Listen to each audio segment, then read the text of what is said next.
Today we are making Crockpot Salisbury Steak.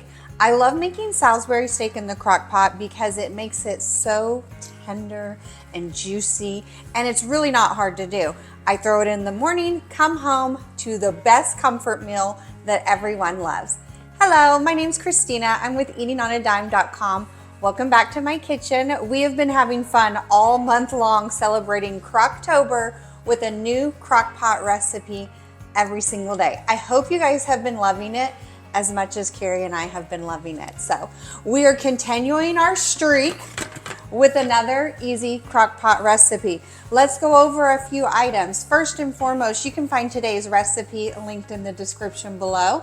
If you do not see it, just Google Eating on a Dime Crockpot Salisbury Steak and it'll pull right up. Also, we have the wonderful Crocktober digital cookbook that's on a huge discount for this month only. So make sure you check that out, linked in the description as well.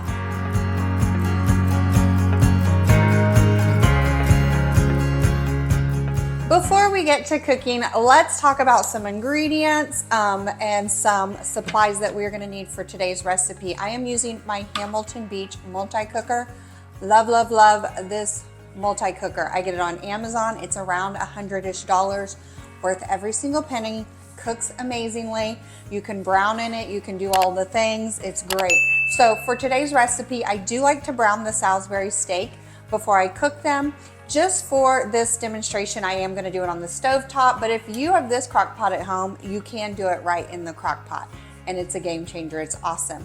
If you want to see the other crock pots that we've loved, I've linked that post in the description below. It's all of our favorite crock pots. We've tested out a few of them. So if you're in the market, we have one for every single price point, so make sure that you check that out as well. All right, we have listed all the ingredients needed for today's recipe in the post in the description as well, but we'll just go over them real quick. We need ground beef, breadcrumbs, egg, salt, pepper, Worcestershire sauce, brown gravy mix, mushrooms, onions, beef broth, a little Dijon mustard. All right, let's get started with this easy and delicious Crockpot Salisbury steak.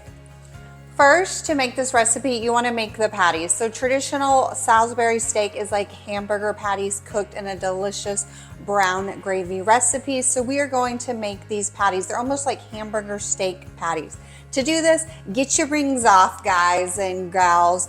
Just take them off because we're going to use our hands to make these patties. It's just a few easy ingredients. First up, you're going to need one egg and you want it beaten. I thought that was a fork and it was a spoon. So what I do is get a large mixing bowl, crack that egg in there, and I beat it before adding in the other ingredients, just so I don't have to get another bowl dirty. You want it broken up before you mix it in with the other ingredients so that you can make sure that it gets evenly distributed. Let's add everything else. 1.5 pounds lean ground beef. I like using lean just because it doesn't get super greasy in the crock pot. If you use high fat content, you could risk making your gravy really greasy, so I use lean. The egg is gonna help bind it if you're worried about them falling apart. See, my hands are already dirty. This is why we took those rings off. Then add 1/2 cup of breadcrumbs, 1 tablespoon Worcestershire sauce. That's gonna add a lot of flavor. And then 1/2 teaspoon of salt and pepper each. When I mix with ground beef, I just recommend that you use your hands, guys. It's almost like when we're making the homemade meatballs, same type of deal. These little things right here are your best utensils. You want that egg well distributed, as well as those breadcrumbs. Just put it all throughout the meat mixture. Once it's mixed together, it should just look like ground beef, honestly, because you're not adding in a ton of the ingredients, so it should just look like ground beef. So once it's mixed together, it's time to make the patties. Based on 1.5 pounds of ground beef, you're going to make about 6 patties. So what I do is I divide it in half like I did here, And then divide each half in thirds. And do 6 balls and put it on a plate. And then we're gonna patty each of those out. This is just gonna help you with sizing. If anything looks like that one was kind of big, you can kind of eyeball it there. You want them as close to the similar size as possible. I don't weigh them out. You could totally weigh them out if you want, but they're just gonna cook at the same rate if you make them the same size. So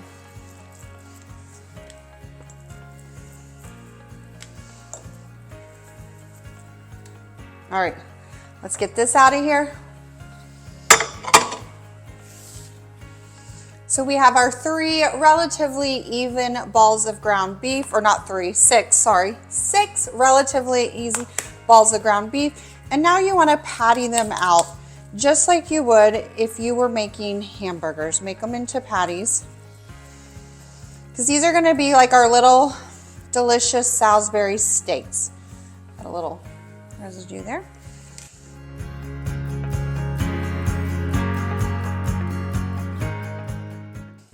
Kind of roll them here and then I flatten them. They're formed into 6 patties, and I'm going to take them over to the stovetop because we're going to brown these slightly before adding them to the crock pot. Welcome to my stovetop. You're going to want to preheat a skillet, a large skillet over high heat. You want this surface to be nice and hot to get a good char on those patties. Drizzle a little oil onto the pan so that the patties don't stick, and then you can spread it out with your spatula. Once the pan is nice and hot, go ahead and add your patties. You're just wanting to cook them a few minutes on each side. So resist the urge to press them down when you add them to the pan. I want to do that every time, probably just because I love making smash burgers so much. But you're wanting them to stay nice and thick, so don't press them down because they'll lose their juiciness that way. We're just going to brown them a few minutes on each side, and then we'll get them into the crock pot. While the patties are browning, hopefully you can hear them in the background, let's get the onions and the mushrooms ready for the crock pot. So in the bottom of the crock pot, you want to layer 4 ounces of sliced mushroom. If you are not a fan of mushrooms, just leave them out. It's fine. The gravy will be great otherwise. And then we're going to add in 1/2 sliced onion. I'm using white onion, and you want them nice and sliced. You could also do yellow onion if you prefer. When I slice my onion, I like to just slice it down, and then I'm gonna cut these in half like moon shapes and just throw them right in the bottom of the crock pot. You want the beef on top of these mushrooms and onions, so as they cook, it'll just go down into the flavor. Y'all don't come at me with my knife skills. I know, I love you guys, but I am not a chef. This is about real food for real families, not real food for chef families, okay? Love you guys. All right, so we're just wanting to slice these, put them right in the crock pot. And then once those patties are done, that's kind of flimsy, so I'm gonna get rid of that. We're gonna put them right on top. Let's go check on those patties.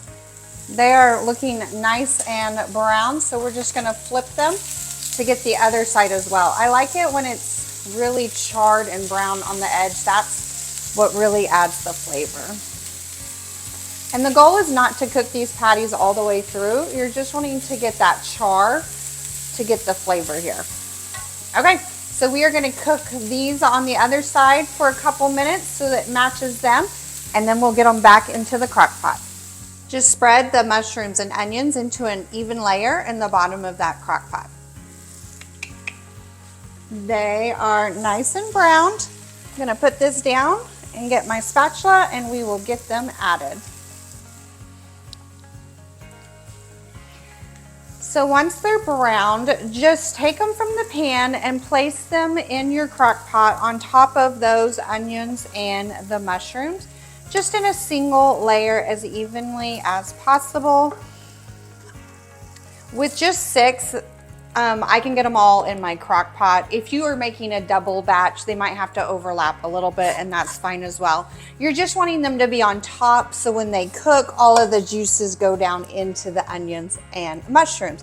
Okay, I'm gonna get rid of this pan And then we will finish up with the delicious gravy. So now all that's left is to make the gravy. We are gonna start with 2 cups of beef broth. I'm gonna add this to a mixing bowl. And then we're going to do a packet of the brown gravy mix. This is just a 1 ounce packet. I always hit it like this to make sure I get it all added to the mixing bowl.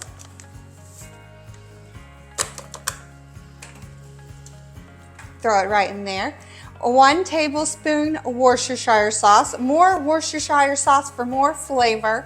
And then my secret ingredient, a teaspoon of Dijon Mustard. I know what you're thinking. That's weird. Trust me, guys. Trust me. Don't skip it. It adds a ton of flavor and just a hint of creaminess to this gravy. So get your whisk and whisk it all together. You're mainly wanting to get that gravy mix dissolved, all the seasonings in that, so it doesn't get clumpy in your crock pot. Just a quick whisk. Make sure that Dijon gets whisked in. Perfection. And then you just pour it right on top of the other ingredients in your crock pot. Then put your lid on your crock pot and you can cook it on high for 3 hours or on low for about 6. I'm gonna do on high because I wanna show you guys what this looks like. All right, I'll see you in a few hours. So it's been cooking on high for about 3 hours and they're all the way cooked through. Now we're just gonna thicken the gravy. So first, I like to remove the patties from the gravy, and then we're gonna add a cornstarch slurry just to thicken this gravy up some. But it's hard to stir it in with the patties in the way, so since the patties are on top, oops, that one was so tender it just fell apart. That's how you know it's good, right? All right, we'll just move these right out of the pan. I'll be a little more careful there. And then we're gonna make what we like to call a cornstarch slurry. So a cornstarch slurry is a little bit of cornstarch dissolved in some cold water and then mixed into the crock pot. I already have some cold water and I'm gonna add a few tablespoons of cornstarch to this mixture. And dissolve it together, so stir it together. I'm just gonna use a fork. You wanna make sure that it dissolves completely in cold water before stirring it into the crock pot because the cornstarch will clump up if you stir it into hot liquid. So we just do a little cheat, dissolve it here in the cold water and then stir it into the crock pot. And I'm just gonna use a wooden spoon so I don't scrape my nonstick insert. Stir it right in. And I'm gonna let that cook on high for about 20 to 30 minutes until the gravy thickens right up. It already smells and looks good. And I'm gonna add the patties back to the crock pot while that gravy thickens. And this is a great time to make your side dishes. I love serving this over noodles or mashed potatoes. Today, I'm gonna make some mashed potatoes. So while this gravy is thickened up, I'm just gonna make my potatoes, so then dinner will be ready to serve. Perfect, patties are back in. We will cover that up and we will let it thicken. All right, I'll be back in about 20 to 30 minutes with a big old bowl of mashed potatoes. See you soon. My potatoes are ready, which means the gravy should be ready and the Salisbury steak should be ready to serve as well. Now, I love serving this over mashed potatoes, but you could also serve it over noodles or even rice would work as well. Either way, it would be great. And this gravy just thickened up wonderfully. It's so awesome with the mushrooms and the onions in the gravy. It packs it with so much flavor. And the beef being cooked in the crock pot just makes the Salisbury steak so tender and delicious. It's amazing. Now, when I make this, since I have to make the potatoes, I just do a nice easy side salad to add the veggies, and it's light because this is a heavy meal. It's comfort food at its finest. So I like to do a nice light veggie with it so it's not too overpowering. Thank you so much for joining me today in my kitchen. I hope I inspired you to make an easy, delicious dinner at home in the crock pot. And don't forget to like and subscribe so you don't miss any more of our crock pot recipes as we celebrate Crocktober all month long. Also, don't forget, check out that digital Crocktober cookbook that we've linked in the description below, as well as the link to this recipe and all of our favorite crock pots. You guys have a great rest of your day. I cannot wait for dinner tonight. I'm gonna go ahead and sample this now. All right, friends, you guys have a great rest of your day. Happy eating. Bye, friends.